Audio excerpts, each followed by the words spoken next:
Bonjour Madeleine Sopi, bienvenue au Brésil. Vous avez vécu le premier match des Lions, donc la première défaite.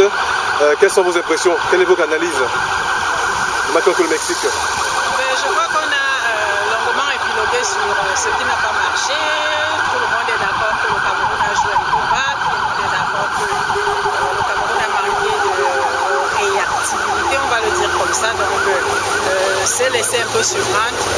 Maintenant, je crois que le plus important, c'est ce qu'il y a devant. Donc, mercredi, ce match contre la Croatie.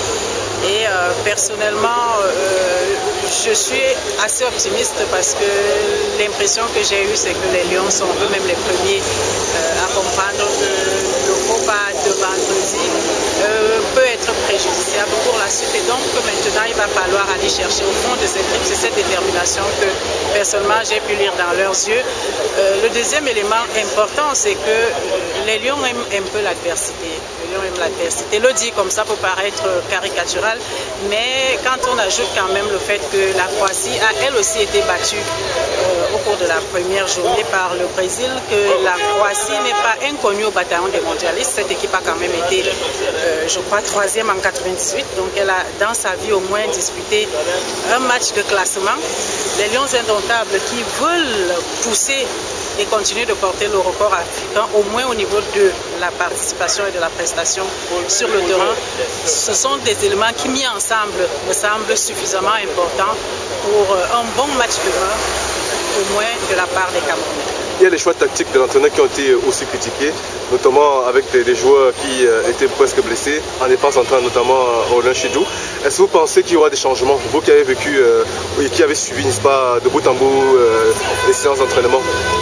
Je ne voudrais pas rentrer dans quels pourraient être les choix de l'entraîneur ce mercredi, mais je crois qu'en regardant l'effectif qui est là, on n'a pas besoin d'être magicien pour voir quand même que ça devrait, à quelques exceptions près, être l'équipe, un mélange de ce qu'on a vu face à l'Allemagne et ce qu'on a vu contre le Mexique vendredi dernier.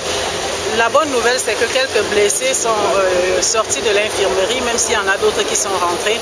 Donc je crois que ça va être une équipe très très compétitive, ça va être une équipe offensive. Mais vous savez, comme disent aussi les techniciens, une stratégie c'est simplement une base. Après, on gère parce qu'il faut compter avec la réaction de l'adversaire, il faut compter avec les plans de l'adversaire qu'on ne connaît pas toujours à l'avance.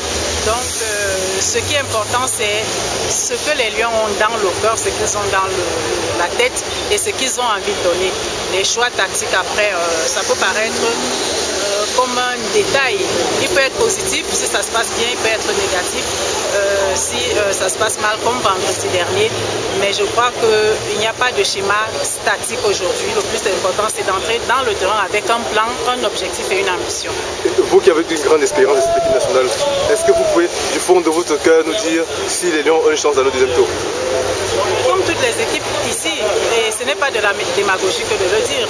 Moi, personnellement, j'ai observé avec beaucoup d'intérêt la première journée qui s'achève ce mardi, la première journée de ce mondial. Vous avez vu un peu les scores. L'Espagne qui est complètement dominée. Vous me direz qu'en 2010, déjà, l'Espagne avait perdu le premier match et a quand même été champion du monde. Mais vous avez vu le match du Portugal.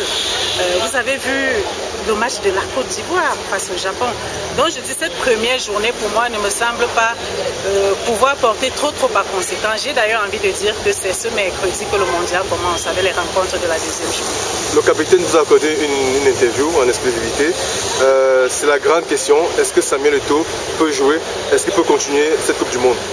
Il y a une conférence de presse tout à l'heure, je crois que le staff de l'équipe nationale répondra un peu plus clairement à cette question, mais ce que je peux dire c'est que, et ce n'est pas un secret, le coach Volker Finkel l'a dit, Samuel Eto'o l'a répété, le capitaine des Lions indomptables est malheureusement arrivé en sélection avec une vieille blessure et compte tenu quand même de ce qu'on est en Coupe du Monde, donc une compétition hautement intense et athlétique.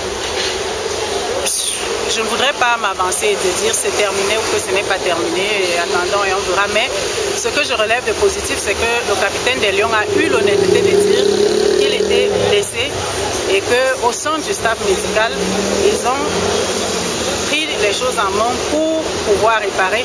Mais maintenant, vous savez, la science est ce qu'elle est, entre l'envie, entre les ambitions, entre les objectifs. Et attendons, ce qui est sûr, c'est que qu'il ne joue pas, il restera au sein de la sélection jusqu'à la fin. Merci.